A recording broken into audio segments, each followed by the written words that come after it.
Well, hi folks, today we're going to look at shooting B-roll. We're going to keep coming back again and again to this. We are today not shooting a shed like we did last month. We're actually going to be shooting this amazing vista of the harbour here in Hong Kong. A couple of things, we're going to use three lenses, a 35, a 50 and an 85 on the Sony f3. Now this is a super 35mm sensor, so if you're shooting with a 7D, very similar in size. So first thing I'm going to do is put the polarizing filter into the tray because I want to just make some subtle changes to the amount of flare and glare I'm getting off the scene in front.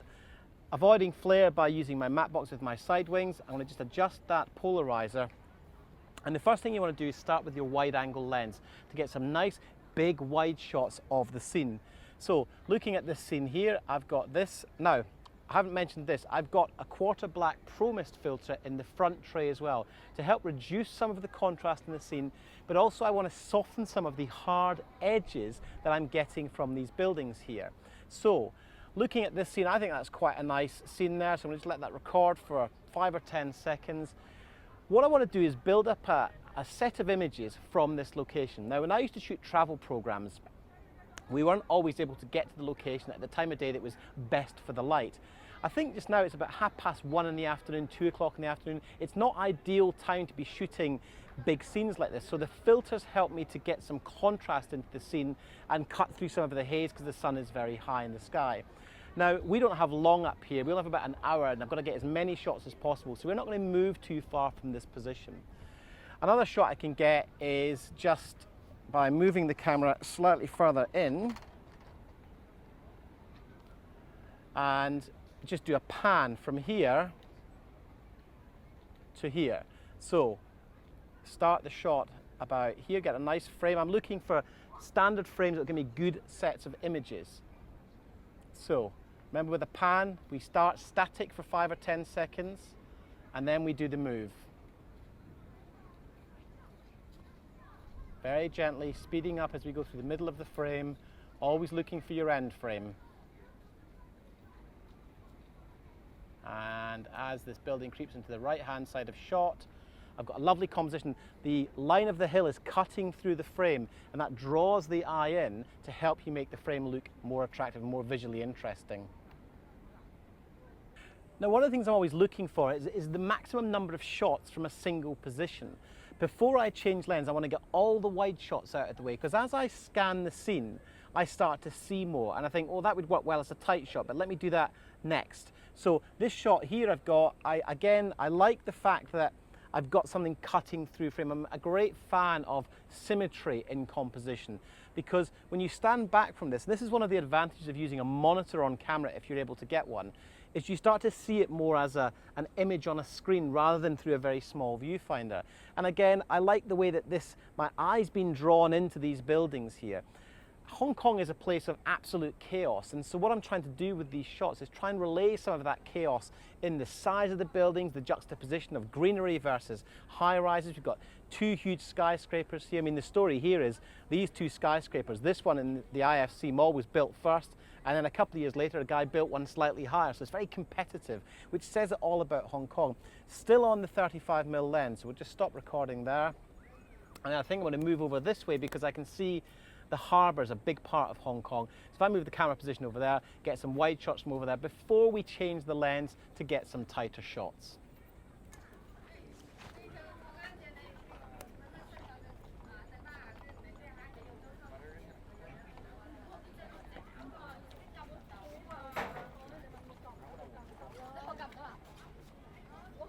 So the first thing I always do when I get to a new position is I first of all take a good firm hand of the camera on top. And this is why a leveling bowl is so important, is I level the tripod, because then I know that my horizons are going to be right. And then I always try and conserve power, so I switch my monitor off in between takes. Things always take so much longer than you think they're going to take. And if you leave the batteries running on all your monitors, you'll find you will just run out before the end of the day's filming. Right, so I like that shot a lot there.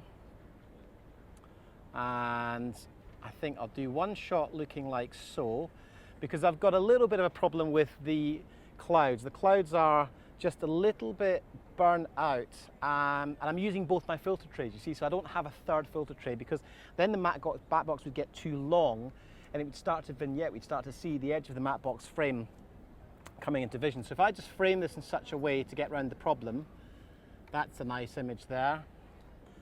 And I'm recording already. Check focus, check exposure. This is a great example of the difference in contrast. Now the sun's just come out, it's illuminating the front green, and the green on the hill over there is slightly darker. And again, the sun's just gone away, so the light does this all the time, it swaps around. So we'll do another pan here.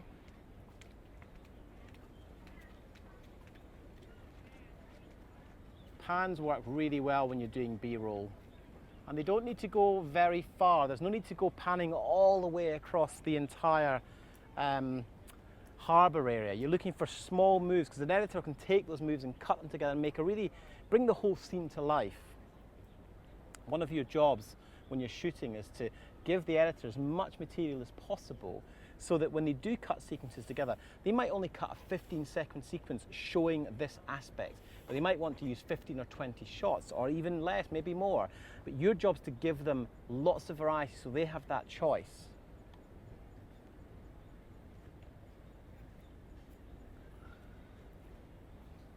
So let's do another shot here, another pan.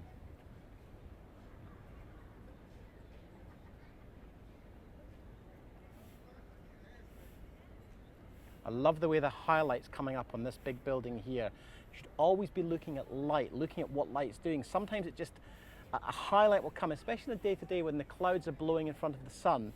The scene can change quite dramatically in the course of only a couple of minutes. And so if you just sit and wait, it's amazing what the light will do for you in a shot. There's no real craft to this. This is just about being patient and anticipating what's going to happen. You see now that sun has moved off that building, and it's now highlighting what looks like a big cheese grater there. It doesn't work quite so well for me as it did on the edge of frame, but this is subjective. This is something you will evolve as you shoot more and more. Composition is a very subjective thing. Yeah, light's coming back out again, so we're just seeing a change in the scene.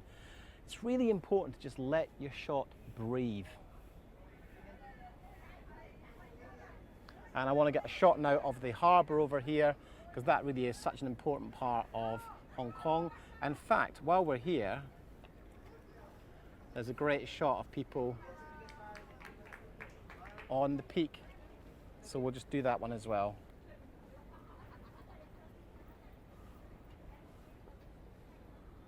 People always bring an added dimension to your shot. So if you can bring people into a shot, you bring a sense of scale. Now, I'm not really loving the shot on this lens. It needs to really be on a tighter lens. So I think we've done all we can do with the 35. I think the only thing I will do is just get a nice big wide shot with the sky in shot. And what I'm going to do here is I'm going to swap my Pro Mist filter. In fact, no, I'm going to swap the polarizing filter, because it's not going to do a lot in this scene.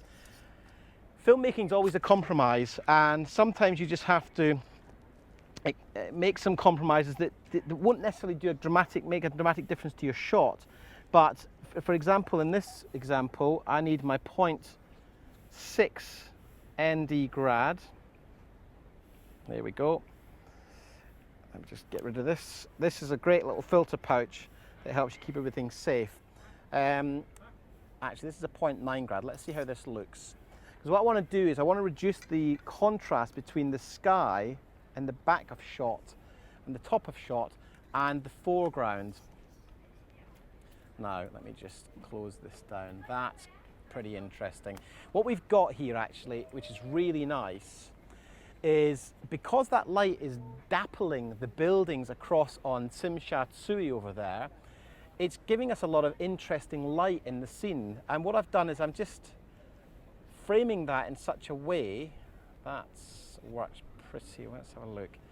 There we go. I'm not sure if I like this building creeping out the front of frame here, so I'm going to actually move position. Don't ever be afraid to move a few feet to get the shot that you want. Again, first thing I do is level the tripod. Now, I wouldn't normally record all this time, but I want to illustrate to you how we do this. That's a much better shot. I've used this 0.9 soft edge ND grad because what I want to do is bring the contrast down on the clouds at the top of shot.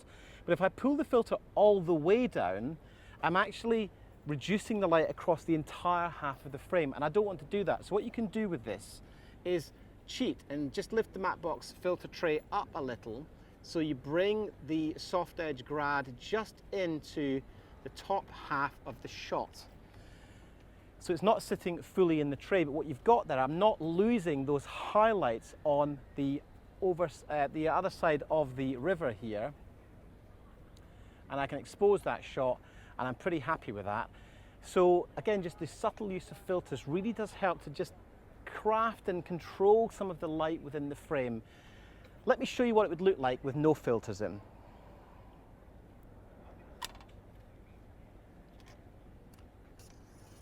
Take that one out and take this one out. Now obviously it's got overexposure in the clouds, and you'll see the picture just looks a lot sharper because I've taken those filters out. So I'm only using 2 filters. So we put the Pro Mist black in. That just helps me with a bit of contrast reduction. And then when I put the grad back in, we'll just see the sky come into a more acceptable level of exposure. And there we go. It's all about creating contrast, which in itself creates depth and gives your scene a bit more of a dramatic look. And it is subtle, but what you're trying to do is give the camera the best possible chance of recording the best possible digital negative, so that when your editor gets this footage, he can add more contrast, he can add more saturation, and I think that looks pretty interesting. So I'm now going to change some lenses and go on to the 50, and we'll do some more shots from there.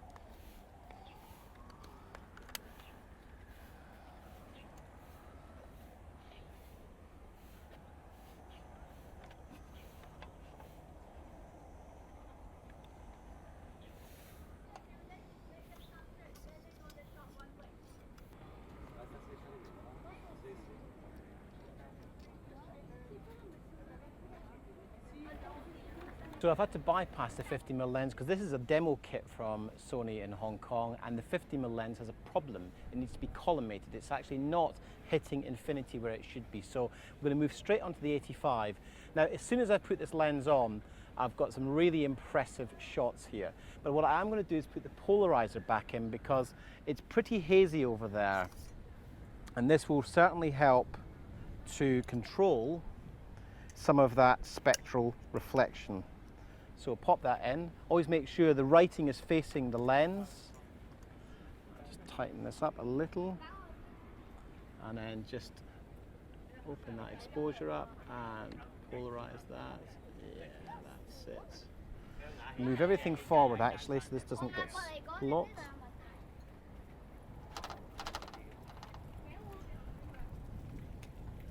The 85mm lens is physically a different size from the 35, so all I need to do is loosen off these adapter bars,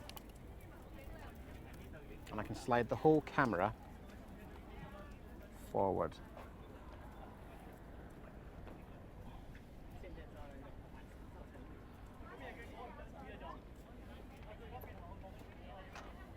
Like so.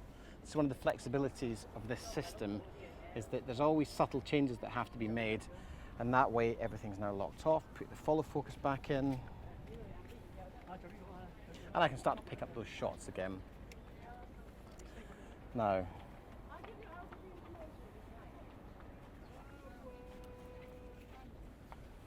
let's look at these shots.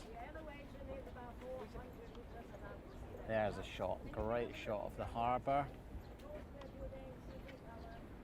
Okay, so I'm now just going to shoot a series of still images, if you like, on the 85mm lens. If you were up here with a photographic camera, just taking stills, that's how I go about looking for GVs or B-roll to construct this sequence together. I've got the quarter black Pro Mist in there to give that uniform look across all these GVs, because the light is very harsh today, and I've got my polarizer in there as well. Okay, happy with that. Let's see if I get these people now. There we go. Great shot there of the folks on the peak.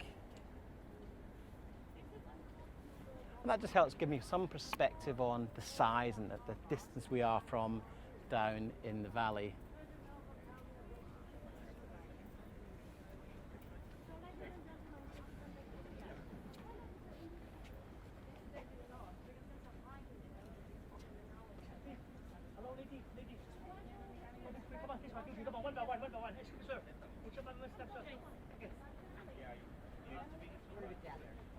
Again, using angles in the scene to cut through the frame to give me something a bit more unusual to look at. Just dip that shot slightly down because I don't want to get the sky into frame, because I'm using my 2 filter trays and I can't use a graduated filter on top. Okay, so, and sometimes I find it easier just to use the eyepiece at the back. It's a nice shot of the Hong Kong and Shanghai bank there. Just nestled in amongst the chaos. Because Hong Kong has been built up over many years, every available piece of land gets built on.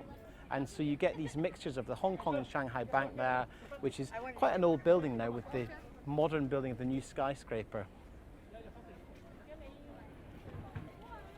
Okay. There's a nice tilt up actually.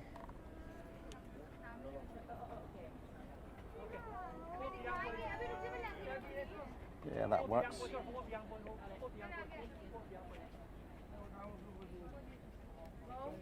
So I start static, let that shot run, and then just a little tilt up to illustrate the other side, and lock that off and let that shot just run for a while. It really is, it's about a method, you know, approaching this in a process sort of way where you're just looking for shots all the time. Anything that just visually looks interesting.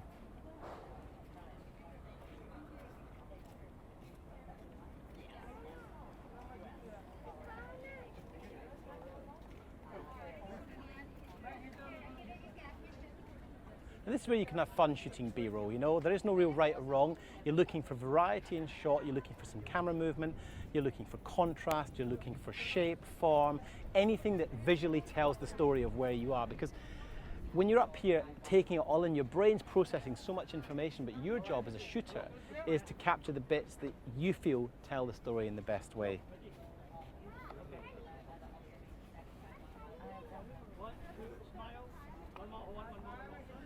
And long lens stuff always looks good because it compresses everything. So I'm going to shoot a bit more of this and then we'll cut the sequence together and show you what that looks like.